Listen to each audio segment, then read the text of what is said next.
ಲಕ್ಷಾಂತರ ಜನ ಒಂದು ನಮ್ಮ ತಾಯಿಗೆ ಏನು ಅವರ ಆತ್ಮಕ್ಕೆ ಶಾಂತಿ ಸಿಗಲಿ ಅಂತ ಮಾಡಿದರೆ ಅದಕ್ಕೆ ನಮ್ಮ ಜೀವನದಲ್ಲಿ ಎಂದೂ ಮರೆಯುವಂಥ ದಿನ ಅನ್ನೋದು.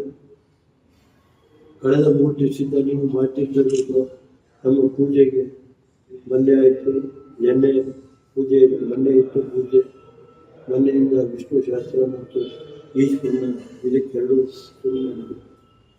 ಆಮೇಲೆ ಮೊನ್ನೆನೂ ಒಂದು 250 ಜನಕ್ಕೆ ಊಟ, ನಿನ್ನೆನೂ 2,000 ಜನಕ್ಕೆ 2ರಿಂದ 3,000 ಜನಕ್ಕೆ. ಇವತ್ತು ಪ್ರತಿನಿತ್ಯ ವಿಷ್ಣು ಶಾಸ್ತ್ರ ಮತ್ತು ಒಂದೊಂದು ನಿಮಿಷರು ಉದ್ದುಟ ಕಾಫಿ ಎಲ್ಲ ಕೊಡೋದಕ್ಕೆ 11 ದಿನದಲ್ಲಿ ನಾವು ಮಾಡ್ತಾಯಿದ್ದೀವಿ. ಮತ್ತು ಅದ್ರ ಜೊತೆಗೆ ನಿಮ್ಮದೇ ಆದಂಥ ಮಾಧ್ಯಮದಲ್ಲಿ ನಮ್ಮ ತಾಯಿಯರ ಬಗ್ಗೆ ಅವರ ಏನೇನಿರ್ತದೆ ಎಲ್ಲ ಹಳ್ಳಿನಲ್ಲಿ ಕೆಲಸ ಮಾಡಿ ಮಾತಾಡೋದನ್ನು ತಿಳಿಸಿದೆ.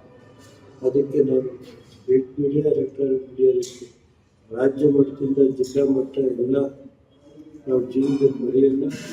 ದಯಮಾಡಿ 30ನೇ ತಾರೀಕು ನಮ್ಮ ಕುಟುಂಬದ ವತಿಯಿಂದ ಅವರ ಆತ್ಮಕ್ಕೆ ಶಾಂತಿ ಸಿಗಲಿ ಅಂತ ಕಾರ್ಯ ಮಾಡ್ತೇವೆ. ನಮ್ಮ ವಕೀಲರ ವಿಧಿವಿಧಾನ ಪ್ರಕಾರ ಅವರಿಗೆ ಇದರ ಕಾರ್ಯ ನಡೀತಾ ಇದೆ. 11 ದಿನಕ್ಕೂ ಆ ಕಾರ್ಯಕ್ರಮಕ್ಕೆ ನಾವು ಇನ್ವಿಟೇಷನ್ ಕೊಡ್ತೀವಿ. ತಲುಪೋದಿದೆ. ಒಂದಲ್ಲ ಒಂದು ರೀತಿ ನಮ್ಮ ತಂದೆನ ಲೋಕಸಭಾ ಸದಸ್ಯರಾಗಿ ಶಾಸಕರಾಗಿ 62ರಿಂದ 1-2-3 ಸಾರಿ ಬಿಟ್ಟರೆ ಬಾಕಿ ಎಲ್ಲ ಈ ಜಿಲ್ಲೆ ಜನ ನಾವು ಯಾವ ರೀತಿ ಬರೆಯೋಕ್ಕಾಗಲ್ಲ. ನನಗಿರ್ಬೋದು, ನಮ್ಮ ಕುಟುಂಬ ಸದಸ್ಯರು ಎಲ್ಲ ನಾವು ಮಾಡಿದ್ದೀವಿ.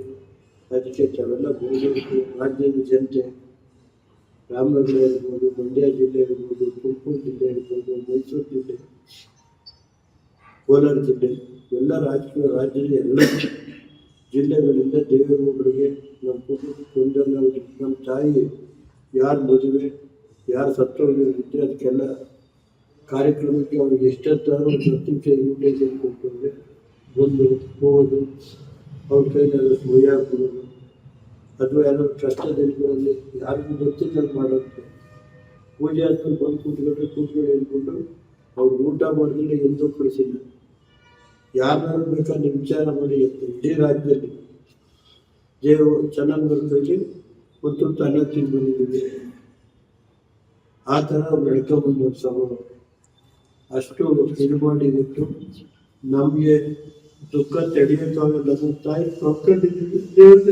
ದೊಡ್ಡವರು, ಸುತ್ತೂರು ಮಠದವರು, ನಮ್ಮ ದೊಡ್ಡ ಗುರುಗಳು ಅವತ್ತಿನ ಕಾಲದಲ್ಲಿ 85 ಫೀಟ್ ಅಲ್ಲೇ ಇದ್ರು.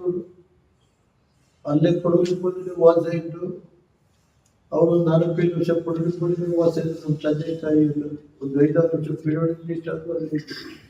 ಆಮೇಲೆ ಅವರು ಆ ಕಾಲದಲ್ಲಿ ಸಿದ್ಧಗಿರಿ ಸ್ವಾಮಿಗಳನ್ನ ಕರೆಸಿ ಪಾತ್ಪೂಜೆ ಮಾಡಿ ಆ ಕಾಲದಲ್ಲಿ 79-80ರಲ್ಲಿ 10,000 ರೂಪಾಯಿ ಕಾಣಿಕೆ ಕೊಟ್ಟರು ಅವರು ಆ ಕಾಲದಲ್ಲಿ.